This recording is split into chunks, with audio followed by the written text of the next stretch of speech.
Halo teman-teman, inilah 4 pesan OJK buat nasabah Galbay agar aman saat Galbay pinjaman online. Nah, video ini menjadi penting buat teman-teman yang sekarang sudah Galbay atau gagal bayar di pinjaman online agar lebih mengerti. OJK juga memahami kita dan memberikan saran. Jadi 4 saran ini sangat penting, mohon simak video ini sampai habis. Nah, yang pertama, OJK mewanti-wanti jika kita sudah melakukan Galbay atau gagal bayar, itu kita harus memahami resiko-resiko yang akan kita tanggung. Nah, resiko itu saya catat ada 3 teman. Yang pertama, jelas bunga dan denda itu akan bertambah dari hari ke hari.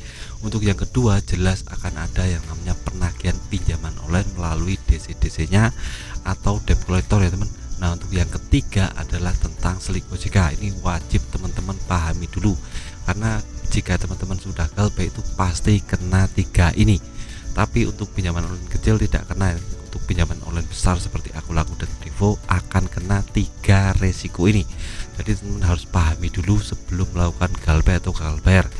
Nah, untuk yang kedua, OJK mewanti-wanti jika teman sudah Galbay itu harus paham tentang hak dan kewajiban DC lapangan. Nah, ini tertuang dalam peraturan OJK nomor 19 tahun 2023 teman. Ini teman-teman bisa baca sendiri di web resmi dari OJK. Ini banyak sekali tentang ketentuan hak dan kewajiban SOP dari yang namanya DC lapangan atau developer.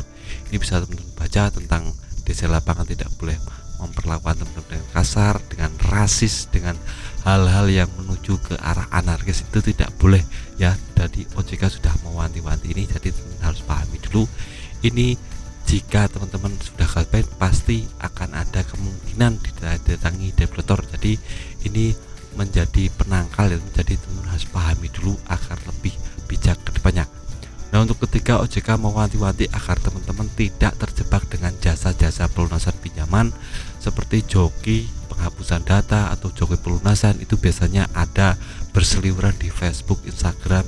Itu banyak sekali menawarkan jasa, misalnya teman-teman ada hutang 10 juta, itu ditawarkan bisa menghapus data bayar 2 juta. Itu tidak masuk akal, bullshit ya teman. Apalagi untuk jasa pelunasan itu tidak lebih masuk akal lagi. Misalnya teman-teman punya hutang 10 juta, diiming-imingi 2 juta bayar saya nanti hutangnya bisa lunas, seperti itu tidak akan mungkin bisa ya teman. Karena apa? Karena yang namanya utang dari pinjaman online itu bisa lunas jika kita bayar sendiri, tidak melalui jasa orang ketiga atau orang dalam. Itu tidak mungkin bisa ya teman. Artinya itu semua cuma penipu yang ingin menggerogoti teman-teman. Jadi teman-teman tidak boleh percaya tentang masalah ini agar tidak terjebak semakin dalam. Itu yang ketiga. Untuk yang keempat, OJK mewanti-wanti kita harus, kalau sudah Galbay sudah ditinggalkan saja, kita berpikirnya fokus mencari kerja, karena inti dari permasalahan Galbay itu kita tidak punya uang pelunasnya. Jadi kita harus bekerja keras untuk mendapatkan penghasilan yang layak, yang besar, income per bulan ditingkatkan agar kita bisa melunasi semua tagihan pinjaman online dan hutang kita dari lunas semua. Jadi Galbay ini jadikan sebagai motivasi hidup, jangan jadikan beban atau malah hambatan dalam hidup, agar kita lebih ke depan lebih baik dalam meningkatkan value kita, meningkatkan pendapatan kita agar utang kita bisa lunas semuanya.